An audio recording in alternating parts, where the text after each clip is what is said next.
ये है वक्त मीडिया।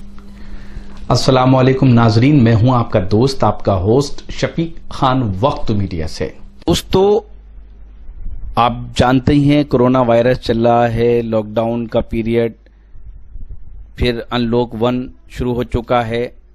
उस तरह से मसाजिद में नमाज नहीं हो रही जिस तरह से होनी चाहिए थी। गवर्नमेंट के कुछ इंस्ट्रक्शन हैं। अब सवाल ये पैदा होता है, क्या एक मस्जिद में 2 बार जुमे की नमाज हो सकती है या नहीं? दूसरा सवाल लोगों ने हमसे ये पूछा है कि जैसा कि गवर्नमेंट ने इंस्ट्रक्शन दिए हैं कि मस्जिद को सैनिटाइज किया जाए। आपको पता है जो सैनिटाइजर होते हैं उसमें अल्कोहल से बने होते हैं, तो अल्कोहल से जो बने सैनिटाइजर हैं उनसे जो मस्जिद सैनिटाइज की जाएगी, क्या वो दुरुस्त है या नहीं? ये सभी सवालात हैं और इन सभी सवालात के जवाबात के लिए हमारे साथ इस वक्त हिंदुस्तान की दारुल हुकूमत दिल्ली से, जी हां, आप स्क्रीन पे देख सकते हैं, हमेशा की तरह तर्जुमान इस्लाम हजरत मौलाना मुफ्ती मोहम्मद नसीम रहमानी साहब मौजूद हैं, जो कन्वीनर हैं Islahi Muashra committee Delhi all India Muslim Masla board के। साथ ही उनका एक इदारा है दिल्ली में। वाला से हम समझते हैं ये जो हमारे सारे सवालात हैं उनके पास क्या जवाबात हैं। अस्सलामु अलैकुम व रहमतुल्लाहि व बरकातुहू। सामीन किराम व नाज़रीन इज़ाम, इस वक्त सबसे बड़ा और अहम सवाल ये है कि मस्जिद में जुमा की नमाज 2 जमात के साथ कर सकते हैं या नहीं। एक मस्जिद में दोबारा जुमा की नमाज बाजमात हो सकती है या नहीं। याद रखिएगा, आम दिनों में एक मस्जिद में 2 मरतबा जुमा की नमाज बाजमात करना अहनाफ के यहाँ दुरुस्त नहीं है।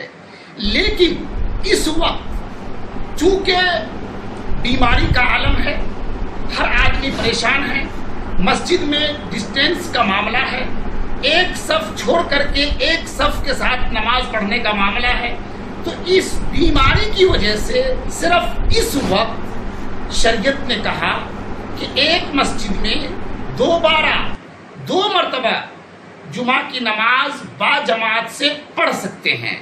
लेकिन नमाज जो पढ़ेंगे तो पहली जमात जो हुई है, जहां पर इमाम साहब खड़े होकर के नमाज पढ़ाए हैं, तो अब जब दूसरी जमात होगी तो जगह की कुछ तब्दीली होनी चाहिए। इसी तरीके से खुतबा भी दोबारा देना होगा। फिर नमाज आप इन हालतों में 2 मरतबा या 3 मरतबा एक मस्जिद में बाजमात जुमा पढ़ सकते हैं। लेकिन सिर्फ इन्हीं हालात में, आम दिनों में नहीं। आम दिनों का मसला है, तिरमिजी शरीफ किताब सलात के अंदर साहब तिरमिजी ने आकाए रहमत सल्लल्लाहु अलैहि वसल्लम की रिवायत नकल की है कि चौक चौराहों की जो मस्जिद होती है, जहां पे लोगों की आमद और रफ्त बड़ी तादाद में हो रही है, तो वहां पे आम दिनों में भी नमाज बाद जमात दोबारा पढ़ सकते हैं, चूंकि लोगों की तादाद एक कसीर है। इसी तरीके से उन मस्जिदों, उन मसाजिद में जुमा की नमाज भी दोबारा सिर्फ इन दिनों में पढ़ सकते हैं। वजह यह है कि जुमा का अदब और एहतराम का तकाजा यह है कि दोबारा जमात नहीं होनी चाहिए, वरना लोगों के दिलों से जुमा की कद्र निकल जाएगी, उनकी अहमियत निकल जाएगी। इसीलिए शरीयत ने कहा कि आम दिनों में जुमा की नमाज दोबारा नहीं पढ़ सकते हैं। एक मस्जिद में 2 मरतबा नमाज बाजमात जुमा नहीं हो सकती है, लेकिन इन दिनों में, इन हालात में 2 मरतबा नमाज जुमा बाजमात पढ़ सकते हैं। दूसरा मसला यह है कि मस्जिद को सैनिटाइज किया जा रहा है। लोग सवाल कर रहे हैं, वक्त मीडिया के जरिए से शफीक साहब का फोन आया, उन्होंने कहा कि सैनिटाइज कर रहे हैं, कुछ मुफ्तियाने किराम ने कहा उसमें अल्कोहल होता है, दुरुस्त नहीं है। याद रखिए, दुनिया में कौन ऐसी दवा है जिसमें अल्कोहल नहीं होती? 90% दवाओं में अल्कोहल होती है, और डॉक्टर के मुताबिक बड़े बड़े औलिया अल्लाह इस्तेमाल कर रहे हैं। मुझे सिर्फ इस वक्त यह अर्ज करना है कि सैनिटाइज की एक कंपनी आती है हर्बल, اس میں الکوہل نہیں ہوتا. اگر اس کمپنی کی سینیٹائز آسانی سے مل جاتی ہے تو اس کے ذریعے سے مسجد کو یا دیگر جگہوں کو سینیٹائز کرے.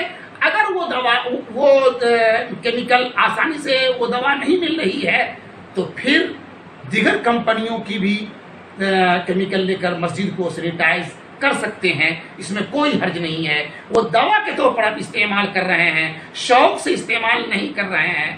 تو گویا کہ دونوں سوال کے جوابات آپ لوگوں نے سن لیا. مع السلامہ. السلام علیکم ورحمۃ اللہ.